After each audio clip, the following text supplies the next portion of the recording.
තමන් අතර නිවැරදි කර ගැනීමෙහි මහඟු භාවය.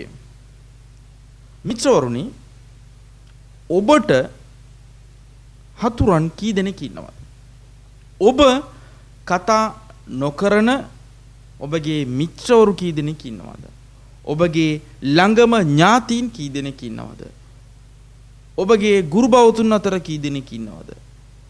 ඔබගේ සමාජයේ කී දෙනෙක් ඔබ හා කතා කරන්නේ නැතිද යන ප්‍රශ්නය තනි තනියෙන් ඔබ සියලු දෙනාගෙන් විමසා සිටියොත් ඇත්තටම ඊ타ත්ම ඛේදනීය ආකාරයට පිළිතුරු ලැබෙනවාට කිසිම සැකයක් නැහැ. ඒ තරමට වෙන් වෙලා, දුරස් වෙලා, බෙදිලා, ભેදහින්න වෙලා, කැඩී බිඳී ගොස් තිබෙන වාතාවරණයක තමයි අපි ජීවත් වෙන්නේ. ඒ තරමට සමාජයේ පිරිහි තිබෙනවා. නමුත් සමාජයක යහ පැවැත්මට, රටක දියුණුවට, ජාතියක උන්නතිය සඳහා අත්‍යවශ්‍යම සාධකයේ ලෙස සඳහන් කරන්න පුළුවන් කාරණාවක් පිළිබඳව නබිනායක මුහම්මද් සල්ලල්ලාහු අලයිහි වසල්ලම් තුමා මෙලෙස පවසනවා. එනම් මානකසත් සදකතුම් මින් මාල්, ධර්මයකින් කිසිවිටක දීපල මිල මුදල් අඩු වෙන්නේ නැහැ. වමා සාදල්ලාහු අබ්දන් බිඅෆ්වින් ඉල්ලා ඉස්, දෙමිදුන් කිසියම් කෙනෙකුගේ පව් සමාවදීම තුලින් ඔහුගේ ගරුත්වය ඉහළ දමයි. වමා තවාද අහදුන් ලිල්ලාහි ඉල්ලා රෆඅහුල්ලාහ්, දෙවිදුන් ඉදිරියේ තමාව යටහත් පහත් කරගන්නා පුද්ගලයින්ව දෙවිදුන් උසස් කරවයි යනුවෙන් නබිනායක මුහම්මද් සල්ලල්ලාහු අලයිහි වසල්ලම් තුමා පැවසූ පුවත පිළිබඳව අබූ හුරේරා රදියල්ලාහු අන්හු තුමා වාර්තා කළ ඒ පුවත මුස්ලිම් ග්‍රන්ථයේ සඳහන් වී තිබෙනවා. අද ඔබ ඔබේ මිතුරන්ව එකමුතු කිරීමට වෙරදරනකොට එයට වලකපන මිතුරන් තවත් රසක් ඇති. නමුත් ඒ පිළිබඳව ගණනකට නොගන්න. ඇයි?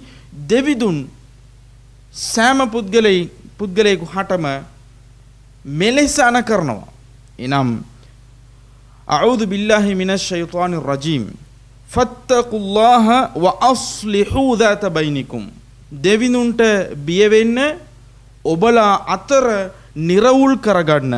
ව අතීඋල්ලාහ ව රසූලහු, දෙවිදුන්ට සහ ඔහුගේ ධර්ම දූතයාට අවනත වෙන්න ඔබලා විශ්වාසවන්තයින් වූහොත්. ඉන් කුන්තුම් මුමිනීන්, මේ පිළිබඳව අල් අන්ෆාල් නැමැති පරිච්ඡේදයේ පළවෙන වාක්‍යෙහිම අල්ලාහ් පවසනවා. ඒ නිසා මෙය දෙවිදුන්ගෙන් වූ අනකිරීමක්. ඔබලාට හැකි ආකාරයට එකතු කිරීම සඳහා, එකමුතු කිරීම සඳහා උත්සාහ කරන්න. ඒ වගේම අපි කරන්නා වූ ක්‍රියාවන් අපිට යහපතක් වීමට නම් ශුද්ධ කුර්ආනයේ දෙවිදුන් අන්නිසා නැමැති පරිච්ඡේදයේ 114 වන වාක්‍යයේ මෙලෙස පවසනවා, ලා ඛෛර ෆී කතීරින් මින් නජ්වාහුම්, ඔවුන් කතා කරන ඔවුන්ගේ එම රහසිබස් දෙඩීම් තුල කිසිම යහපතක් නැහැ. ඒ කවරෙකු ඉල්ලා මන් අමර බිසදකා, දානයක් ධර්මයක් පිළිබඳව කවරෙකු අනකරන්නේද?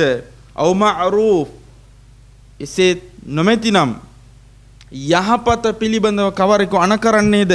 අව් ඉස්ලාහිම් බයිනන් නාස්, මිනිසුන් අතර එකමුතු භාවය තහවුරු කිරීම පිණිස කටයුතු කරන්නේද? මෙවන් වූ ක්‍රියාවන්ගෙන් තොර අන් කිසිදු ක්‍රියාවක යහපතක් නැහැ යනුවෙන් පවසන දෙවිඳුන් වමන් යෆ්අල් ذلك ابتغاء مرضات الله, මේ කර්තව්‍ය දෙවිඳුන් වෙනුවෙන්, දෙවිඳුන්ගේ ආදරය, කරුණාව, දයාව අපේක්ෂාවෙන් කිසියම් කෙනෙක් කරන්නේද? ෆසෞෆ නුතිහි අජරන් අදීමා, මහඟ වූ කුසල් අප ඔහුට ලබා දෙන්නෙමු යනුවෙන් දෙවිඳුන් පවසනවා.